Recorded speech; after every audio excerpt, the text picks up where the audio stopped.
Salam alaikum, bonjour. Donc, on démarre la première séance de cours du module physiologie végétale et floristique. Et on commence par le premier chapitre, nutrition carbonée.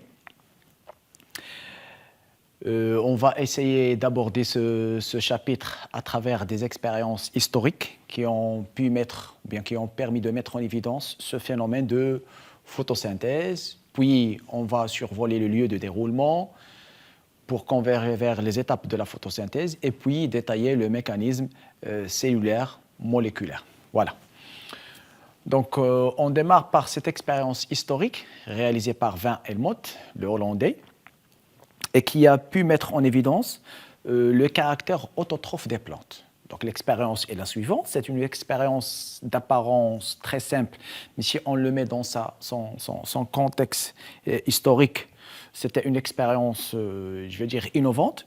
Donc, il a mis en pot une petite plantule qui a pesé en avance et dont le poids était la masse de 2,2 kg. Et dont la seule source de nutrition était de l'eau. Donc, il y avait de la terre, ses minéraux, et puis l'eau. Et petit à petit, il a commencé à voir que la plante a commencé à pousser. Elle a grandi, elle a poussé, elle a formé de nouvelles feuilles, de nouvelles tiges. Et après une certaine durée, il a repesé la masse de la plante. Elle était de 76,7. Il s'est posé la question d'où est-ce qu'il vient cette différence. Et il a avancé les deux constats suivants. C'est que les plantes vertes, ils peuvent subvenir à leurs besoins nutritifs grâce à une alimentation basée essentiellement sur l'eau. Donc, il a pu conclure que l'eau est le principe de toute végétation et la source de toute substance végétale. Puis, après l'élimination de l'eau dans une autoclave, il a pu comparer la masse de la matière organique et il s'est aperçu aussi qu'il y a une augmentation de la masse organique, d'où il a aussi pu conclure que les végétaux verts, les angiospermes verts, ils ont aussi la capacité de produire leur propre matière organique et d'où l'appellation autotrophes ou bien végétaux indépendants. Voilà. On passe maintenant à une expérience aussi simple que possible qui va nous permettre de localiser le lieu de déroulement de la nutrition carbonée. Donc, on peut tirer de la première expérience que la nutrition carbonée, c'était une caractéristique des plantes vertes et que ça consistait en la production de la matière organique, entre parenthèses, le glucose ou l'amidon. Cette fois-ci, on va faire des expériences sur l'élodée, d'accord ? Ou bien une autre algue unicellulaire ou filamenteuse, qu'on va essayer de placer soit en présence, soit en absence de lumière. Donc là, c'est l'échantillon qui est placé dans un milieu éclairé, en présence de lumière. Et là, le même échantillon qui est placé à l'obscurité. Après une certaine durée, on réalise le test avec l'eau iodée. Je rappelle là que l'eau iodée est un indicateur coloré qui vire du jaune vers le marron bleu en cas de présence d'amidon. À l'obscurité, alors qu'est-ce qu'on remarque? Que le test à l'eau iodée est négatif. Il n'y a pas d'apparition de coloration. Alors que dans un milieu éclairé, on voit que le test est positif et que la coloration brune de l'eau iodée est située essentiellement au niveau de ces petits organites, d'accord, qui sont les chloroplastes. Alors là, le choix de l'échantillon, pourquoi les iodés? Parce qu'on peut, même sous microscope optique, observer les chloroplastes. Conclusion.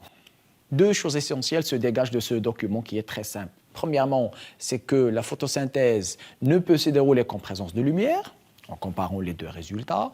Deuxième information aussi importante, c'est que ce phénomène se déroule au niveau cellulaire dans un compartiment précis qui est la chloroplaste. Donc on peut dire que le chloroplaste est l'organisme clé de la photosynthèse. Voilà.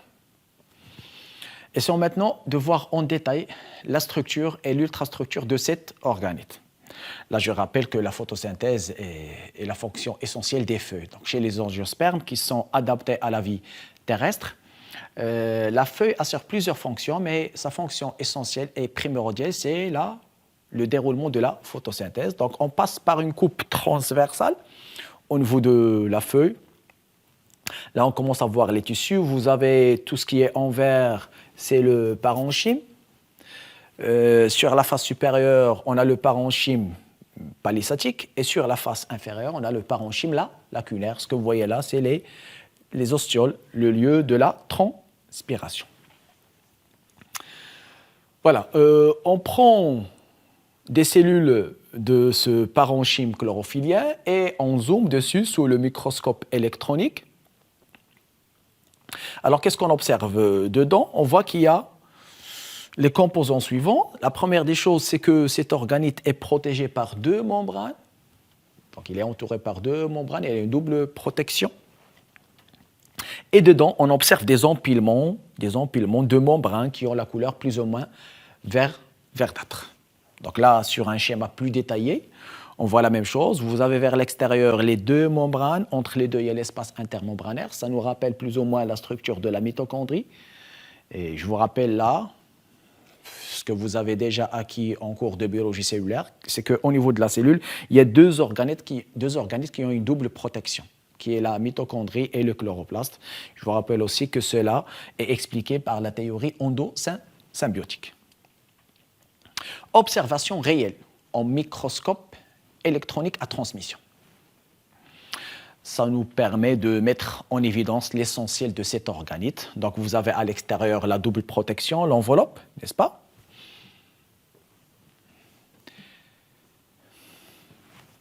Donc il y a la double protection par l'enveloppe. Et pour l'intérieur, quelles sont les choses qui attirent l'attention? Vous avez cet espace plus ou moins grisâtre. Et puis il y a ces membranes noirâtres qui de temps en temps sont empilées, forment des empilements. Et puis il y a cette grosse structure qui est un mélange du blanc, gris, noir. Alors essayons de voir la légende de tout cela. Là, vous avez ce qu'on appelle le stroma. D'accord? C'est le liquide qui baigne l'intérieur du chloroplaste.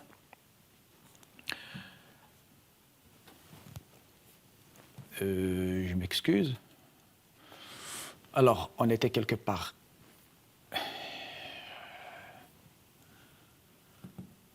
Ici. Donc, j'ai dit le stroma. Et puis,